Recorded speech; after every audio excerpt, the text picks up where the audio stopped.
We've had a very patient group of students. Hi, Andrew. Now we can't hear you.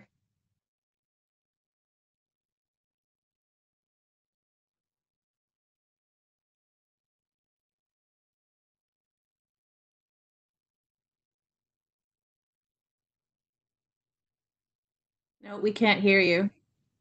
Oh, keep talking. How's that? Better. Can you hear me yet? Yeah.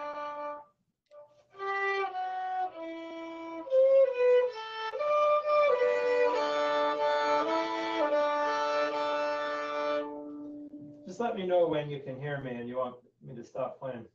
We can hear you. We can hear you. All right. Okay, well, boy, our technology sure didn't do us any favors today.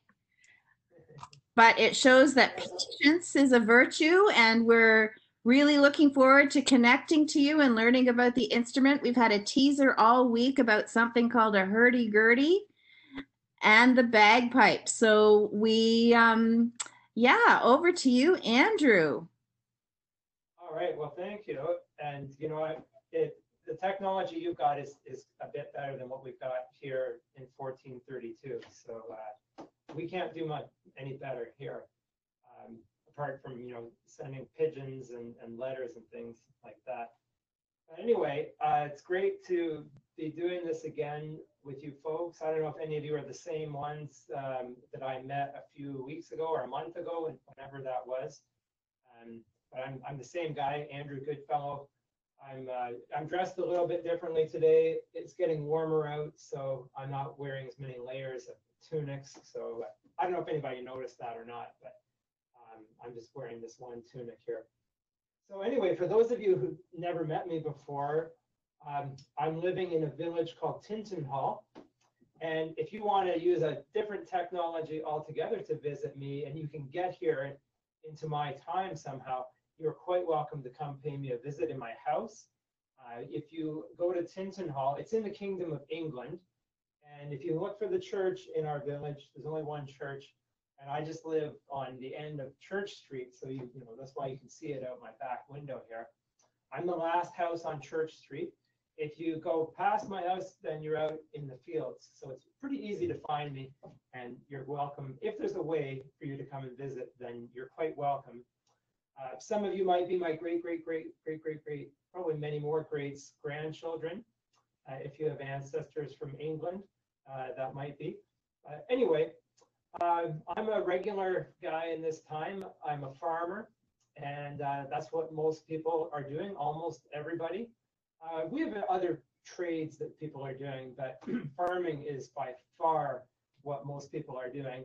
So if you folks were living here in 1432, chances are most of you would be farming. And they tell me that normally you go to school. Normally you don't go to school in this time. But they tell me that there's some kind of a plague going around. I don't know if it's as bad as the plagues that we get here. You know, the first time this great plague came to us, it killed about half the people in our kingdom. So hopefully it's not as bad as that. But anyway, if you're staying at home a lot, you know, that's just the way it is for most people in my time, all the time. Most people are getting their education at home. You know, your parents are teaching you how to do work. And depending on how old you are, you know, once you get to be about 12, you're putting in a full day's work alongside your parents. For the girls, that's mostly around the house and yard. For the guys, that's out in the field. Well, we do have time for fun, and that's what I'm supposed to focus on here today. And I mean, there's lots of ways of having fun. There's all kinds of sports and games that we do.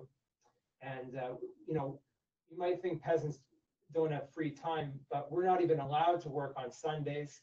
It's against the law. We're not allowed to work on a holy day. And we have about 8 weeks of holy days if you add them all up. So, and depending on how, you know, what season it is, sometimes there's more work to do and sometimes less. So you can slack off a bit and have some fun. But no, I'm focusing today on what we do with music and dance for fun. And, you know, that's one of our favorite ways of having fun. Music is a big part of our lives. People are actually, singing while they work quite often. We actually have working songs.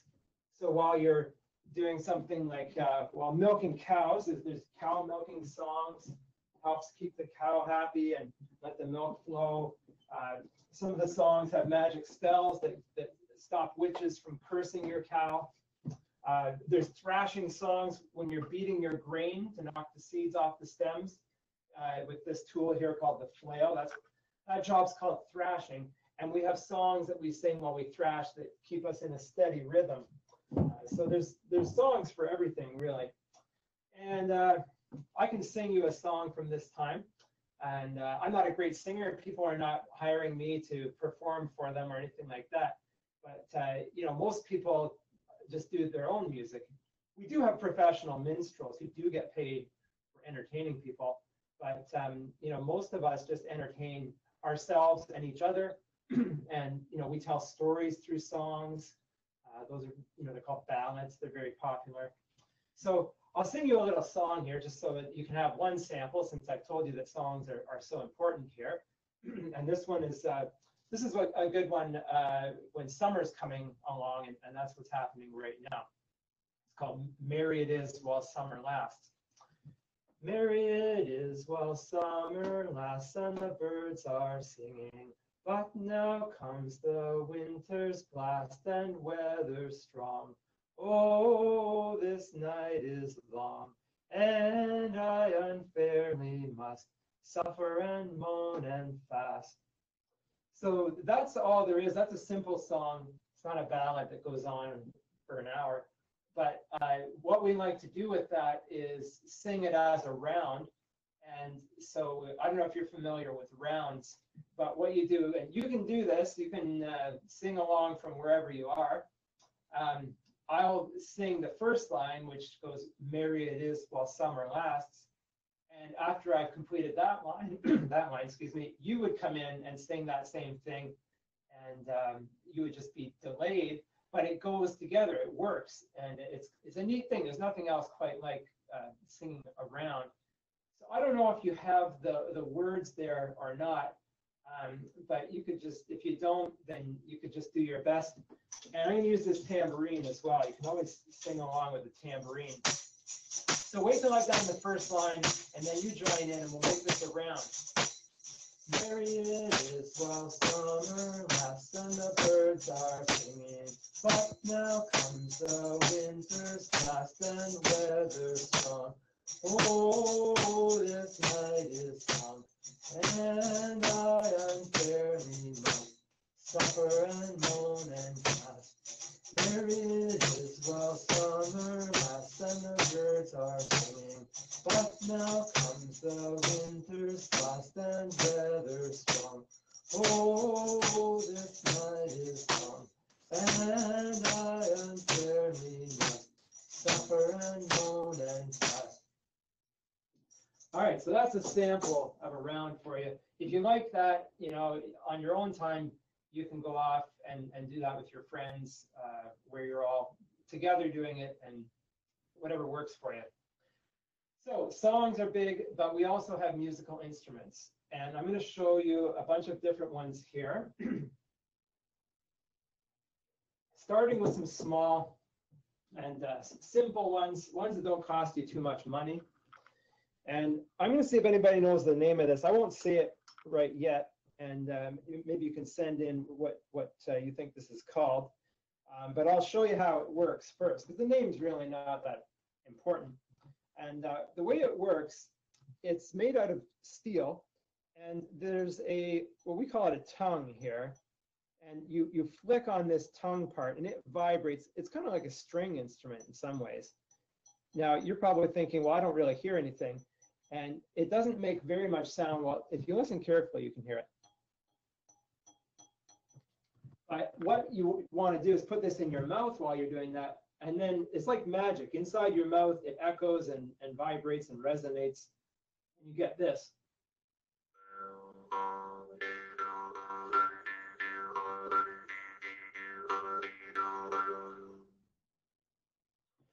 All right, now Mally, are people sending you in any guesses as to what this is, what it's called?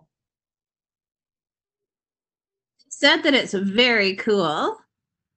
Um, It's a bit cool to the touch. A piece of steel is usually a bit cool.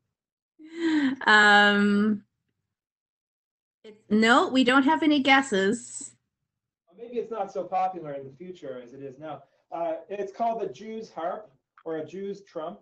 Now, it's not called that because it's a Jewish instrument. That's just a coincidence that it sounds like the same word. But I don't know. It's been around for so long. It's just an old name. But anyway, those are fun. They're cheap. Only cost you a couple pennies for a blacksmith to make you one of these. All right, now we have a lot of different flutes and whistles in this time. And let's see here. I'll start with this one. And feel free to guess the name of this type of flute if you can. I don't know if they're popular in your time. These are quite popular here. This one's carved out of wood. So it's actually a fairly expensive one. It takes a lot of work for a carpenter to make something like this, and has to be made very precise to get the right notes. And this is actually my sister Matilda's, and she loaned it to me, but she said, you be very careful with that. If you break it, then I'm going to break one of your arms. And Matilda is very strong, and she would do that. So I do have to be very careful with this. So anyway, I don't know how to play very much on this. I think I can play one of my favorite Christmas songs on here. So let's see if that will work.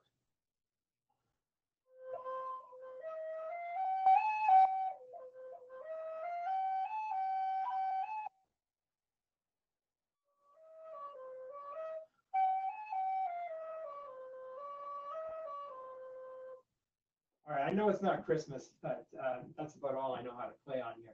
Any guesses for the name of this one?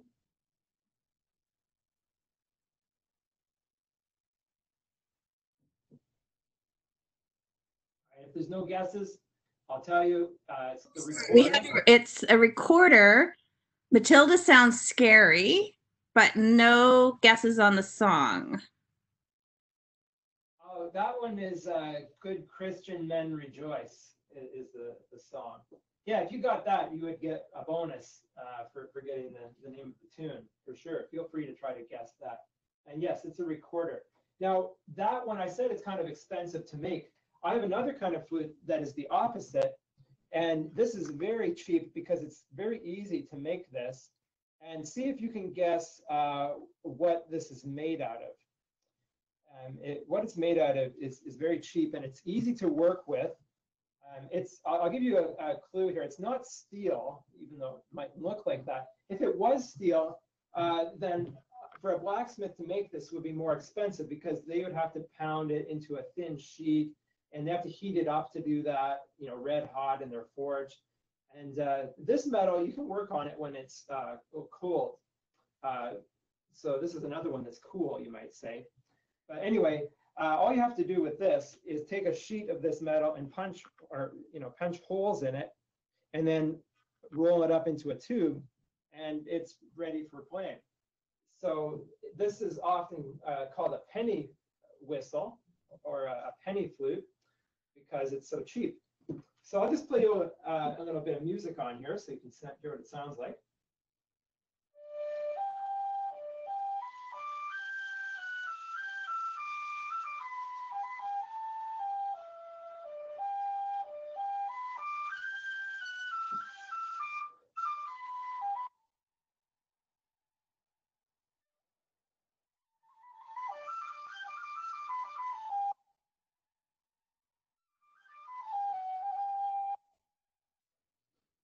All right. Any guesses as to what this is made out of? What kind of metal?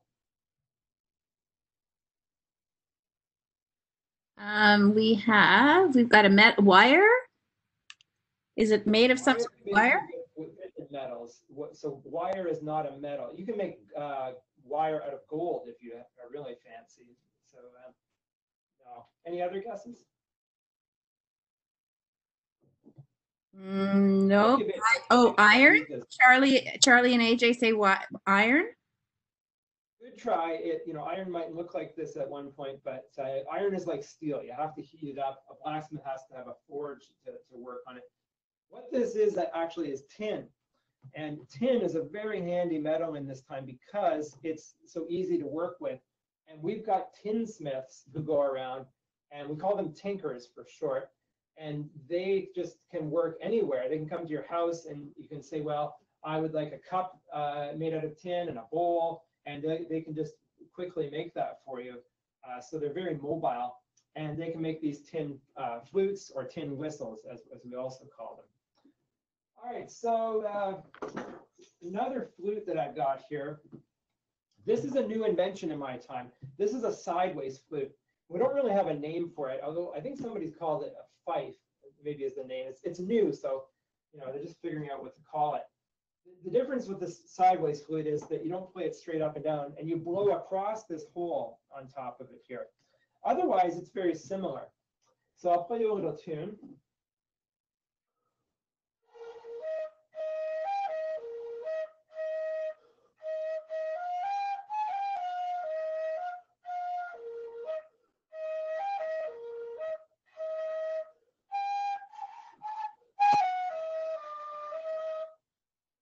All right, so where you find this, and where it started out, is in the armies. They're using it to march soldiers. And it's loud. You can play very loud if you blow hard on it. And they find it handy for marching, along with drums. All right, so those are the flutes.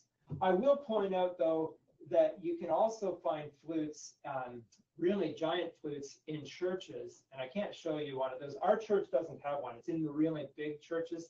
They are pipe organs, and they're basically a collection of flutes of all different sizes. But they are very impressive. If you were to come to a church in my time, a big one, see a pipe organ. Some of them, it takes 50 men to play because they have to pump the air through with bellows, and they're pumping with their arms. And some of them are walking on bellows to get all the air to go through. And then there'll be one or two people playing the pipes, opening and closing the pipes to let the sound through. So it's quite impressive if you get to see something like that. And there are portable pipe organs that you can play on your arm, and they're very expensive. I don't have one, I'm just a peasant. But what you do is you set this thing on your arm. It's a case with a bunch of pipes sticking up, and this hand pumps a bellows, and then the other hand plays on a keyboard.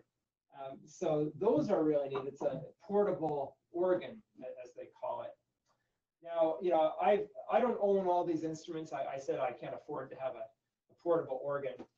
I can't afford to have all these instruments. I've just rounded up a bunch from around the village so that you can see them. So what else can I show you here? Well, this, probably fairly obvious that this is a horn. These can actually work like a flute as well. You can carve holes into it and blow on it, and it sounds similar to a flute. But most of the time when you have a horn, what you do is you cut the tip off of it, and then you carve out a little bowl, and you drill a hole, and then you buzz your lips into it like this. And when you do that inside the horn, you get a sound like that. So you can get different notes, but it's not easy, and it doesn't sound very good to actually try to play a tune on a horn that's this short. So for a more musical horn, you need to make it out of metal so that it can be long, and that will give you the different notes. And that's what a herald would use at the king's court. They use war horns in the army, and those ones can make some nice sounds. For us around the village, we use these mostly as noisemakers. When there's trouble in the village, if someone's house is on fire, we blow on these to help raise the alarm. We also bang pots and pans and people shout. And whatever you can do to make noise is fine. If you have a special job in the village, if you are one of the village constables, which actually I am right now, it's like being a police officer in your time. You carry one of these with you all the time, because if there's trouble in the village, then the constable is responsible for responding and getting everybody gathered to respond to a problem. It could be that there's a thief in the village that's robbed somebody. Someone might have been beaten up. Somebody might have been called a really bad name. All of those things are crimes, and you have to raise the alarm and gather people if they happen. So the constable has a horn all the time.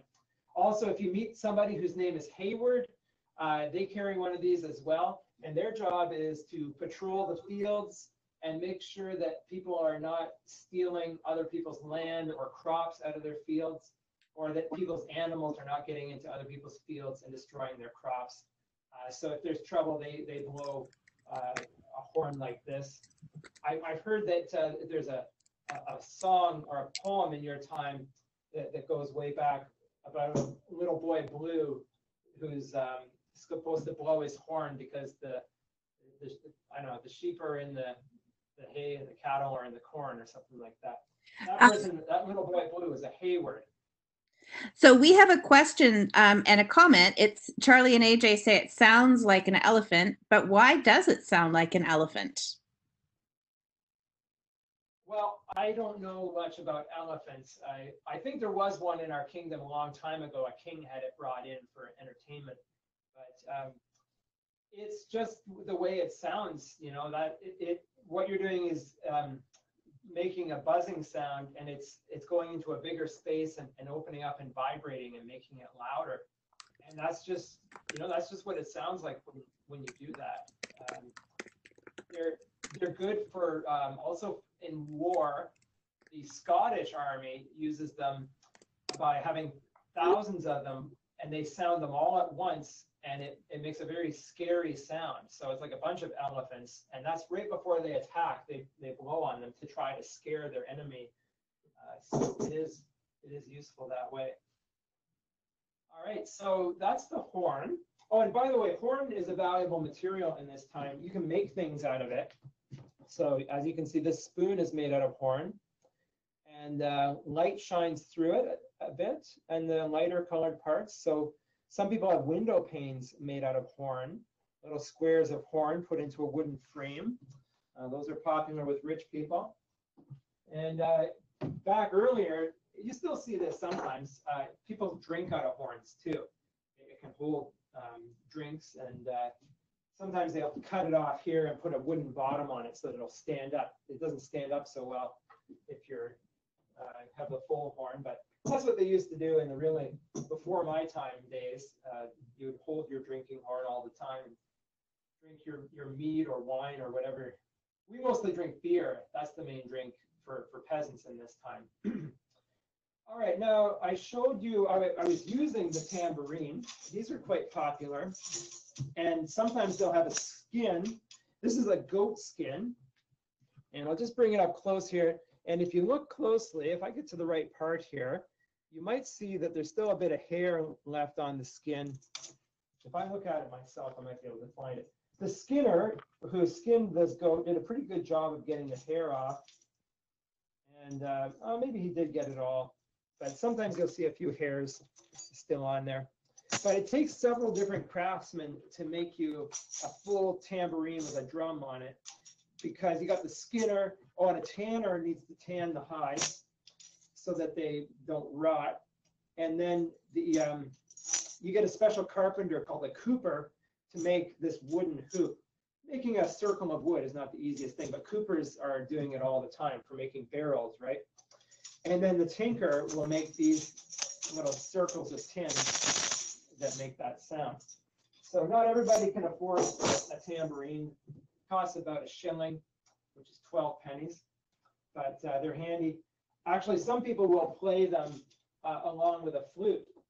And doing this is called the pipe and tabor. So under one arm, you'll have the drum, and you'll have some kind of a flute, and then you'll play the drum at the same time with your other hand.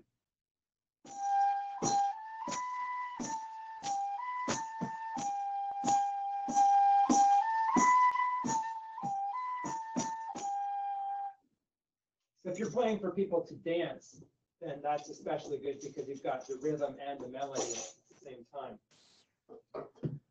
All right, what else have I got here? Oh yes, string instruments are quite popular. And I would say the most popular with peasants is the fiddle, which I have here. There are a lot of string instruments that minstrels will play where you pluck the strings with your fingers and you can strum them, you can pick the tune, and there's many different things you can do. You can sing along with them. That's what a minstrel will usually do.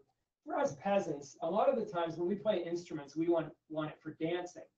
And the fiddle with its bow, rubbing the strings, just seems to get people going for dancing better than if you're plucking the strings.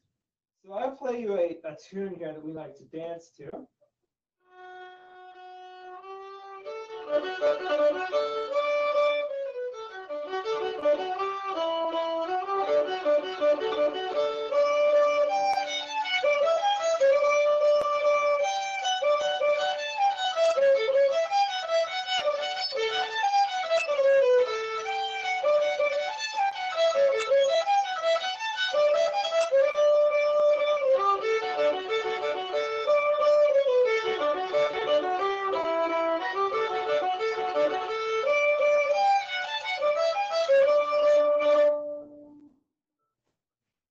So that's the fiddle. I was playing the melody there, and it's good for that. Sometimes we just play rhythms on the fiddle, and that goes along with other instruments. Do things like this.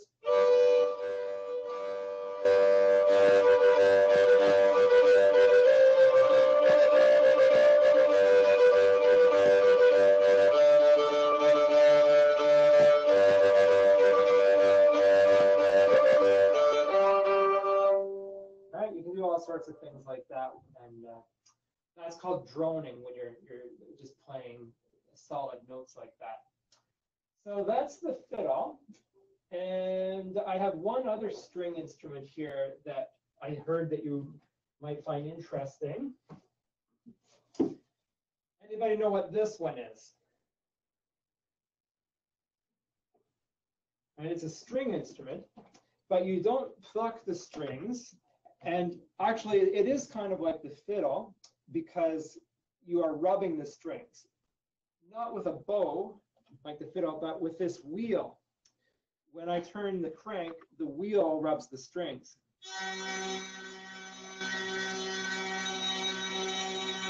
There's four strings there. Students heard about this one. What is it, guys? What do you think this might be?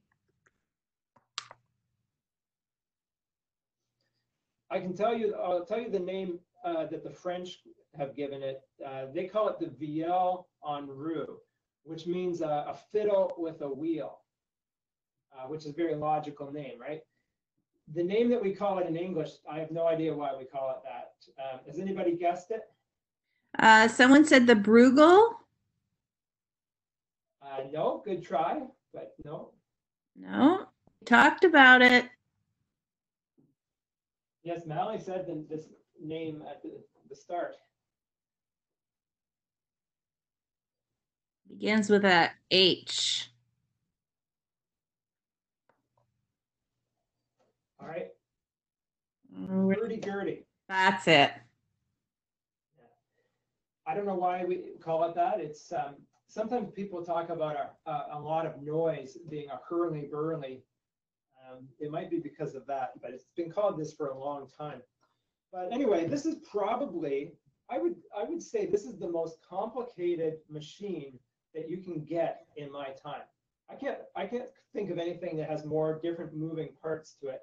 If you go to a mill, actually this hurdy-gurdy belongs to a guy in my village who is a miller, who has a mill. His name's John Miller. And I guess he likes complicated things. But a mill has a lot of complicated moving parts, gears and wheels and shafts and things like that. But this is equally complicated because you got the wheel that's turning around, and then there are all these keys. And at one time, it was a key that you turned, like in a lock. But now they're on these sliding shafts. So you press on a key, and it pushes up against the strings and touches them. And then when you're done with that, when you let go of it, it just falls down with gravity. So it's a very clever device. So it doesn't work very well. If you hold it flat, then it won't work. It has to be held like this so that the keys can rise and fall. And that gives you your different notes. So I'll play you a tune here.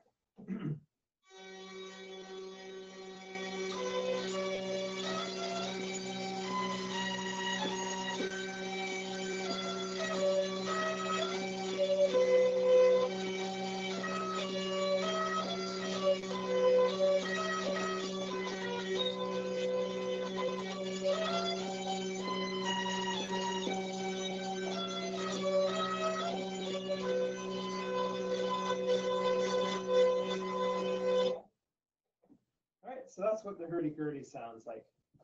And there's been different styles of them made. Some of the older ones were really big, and it took two guys to play it. One would be turning the crank, and the other one would be working the keys.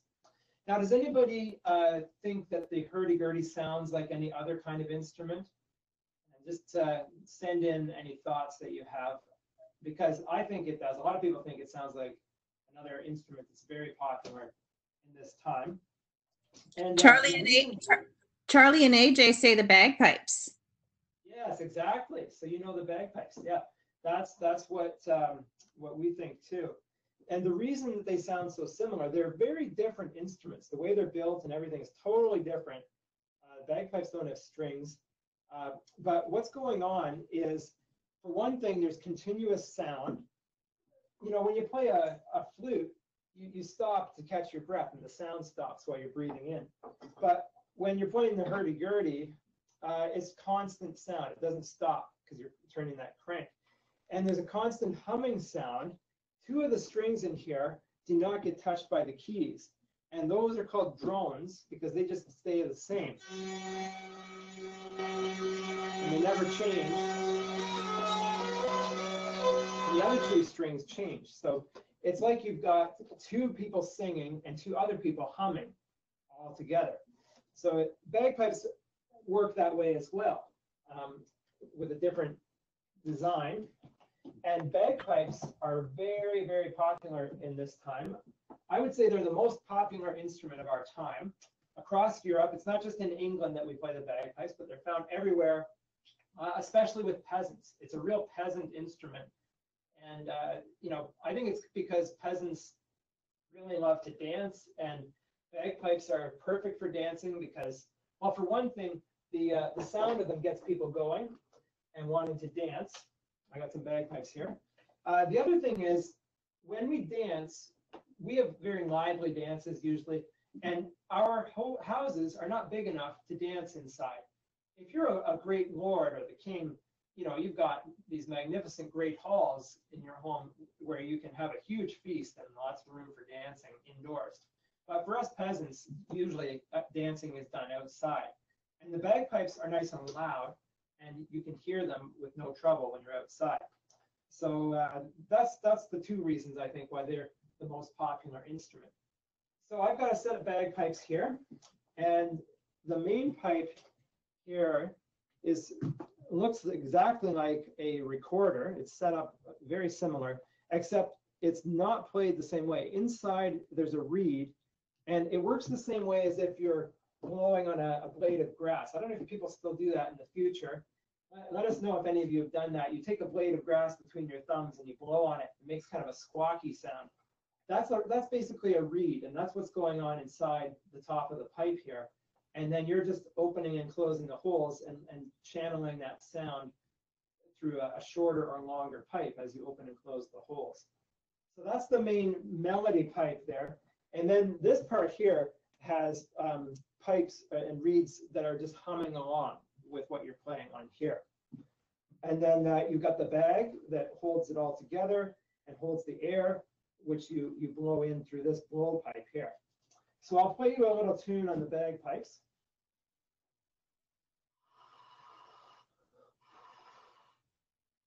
Excuse me while I have to fill the bag up with air. It doesn't do anything. You can blow for a while and it doesn't make any sound until you've got it filled right up, and then it'll start to sound.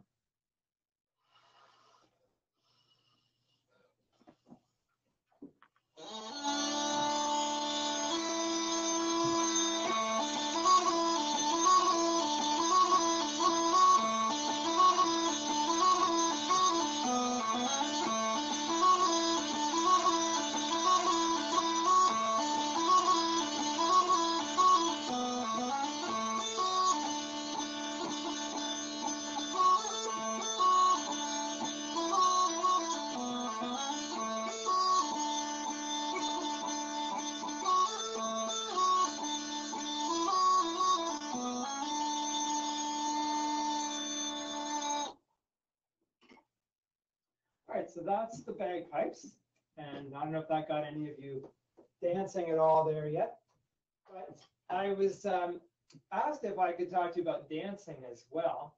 And I would like to show you, and you can try some of the dancing for yourselves. I can show you the kind of dancing that the nobles do and also the peasants. Now, the noble dancing is pretty easy to do inside. You don't need as much space. So you should be able to do this probably where you are.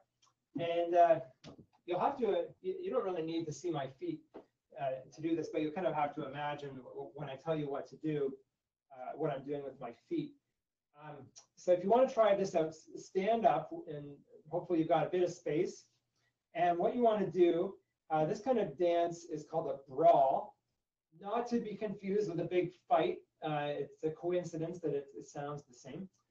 And the basic step in a brawl is that you're going, I'm going to go this way to my right, and you take one step to the right and then bring the other foot together. So basically what it is side together and back together, side together, back together. And that's actually, that might seem very basic and simple, but that's the basis of a lot of the dancing that the nobles do. And you can add all kinds of things to it, and you can do it in a group. You can join hands with a group. You can do it as a line. You can do it as a circle. And you can make it progress so that you're not just in the same place, but sometimes you just stay in the same place. But if you want to progress somewhere, you go side together, back together, just one, and then side together, back together, just one. And so gradually you're working your way somewhere because you're going two to the one direction and then just one back. But you can do two to one direction and then two back together again. You can do one. I like to do two. And what you can also do as you're going side together, back together, you could put a kick in it at the end. You could kick your leg out. And you can see my nice red leggings there. These are very expensive, made with expensive dyes. So because I'm a wealthier peasant. If you're really fancy, you could do a turn as you're going across. I'm not very good at that. You could also do a clap when you get to the end and kick. Really coordinated. So I'm going to play you a tune that you can do this to. And if you're traveling around as a line with a group of people, then it's called a farandole, just for your own reference. All right, so I'll start a tune here, and you can just do side together, back together. You can add the kick, the clap, the spin. Maybe not all at once on your first try, but work up to it. And I'll just play you a little bit of music here that you can do that to. All right, so give it a whirl.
So that's the brawl or farandole, depending on what you're doing with it. Now, I don't know how you are set for time here. I can continue on since we didn't end up starting as soon as intended, but I don't know what kind of schedule it is here. And but if you have questions, I'm happy to take them, and I could also tell you about another dance if you wanted. But it's up to you folks, however you want to work it. Well, I think we might have 5 minutes for questions if the students have questions about the instruments or the dance. Sure. I have a question about Sure. what is the inside of the bagpipe made from? Oh, yes, that's a good point. Because what you're seeing here is just a covering made out of cloth. And what's underneath there, which you can't see, is sheepskin, or sometimes a goat skin is used. And what's kind of interesting with that is this is a more civilized looking bagpipe, what I've got here. Some of my neighbors in the village here have bagpipes where they just have the skin and nothing covering it. And the skin still has the fur on it, like the goat's fur. And so it's nice and furry, and it might still have the goat's legs attached. And out of where the legs are on the skin, the different pipes come out. And then the goat's head is still attached to the skin. And out of the goat's mouth comes this pipe that you're playing on. So when my friend is playing his bagpipes, it looks like he's got a live goat under his arm, and that the goat is blowing on the pipe, and he's playing with his fingers for the goat. So those are neat, and sometimes people carve heads here as well out of wood, and it looks like it's like a gargoyle with the pipe coming out of its mouth. So there's different ways of doing the bagpipes and setting them up. There's actually sometimes a bladder is used instead of a skin. So you take a bladder from an animal and attach that to the pipes, and it works in a similar way, but it doesn't last as long. And we use bladders in our footballs as well. We put pig's bladder in there to hold the air. So those ones are called bladder pipes, and or sometimes bladder horns, depending on if they have kind of a horn shape on the end of them.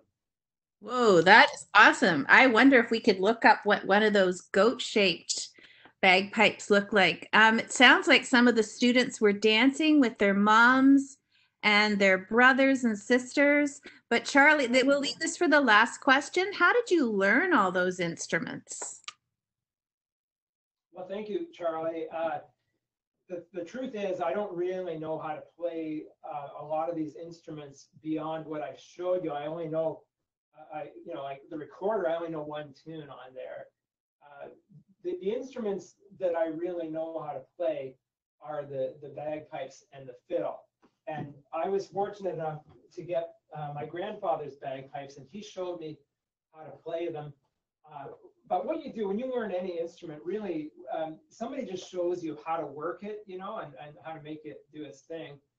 And from there, it's kind of up to you to figure out the music, because we don't read and write, so it's not like, I know in your time that the music is often written down for you to read, but we don't do that at all. So for us, we get familiar with the music that's around us that other people are playing, and then we figure out how to play it on our instrument that we're playing.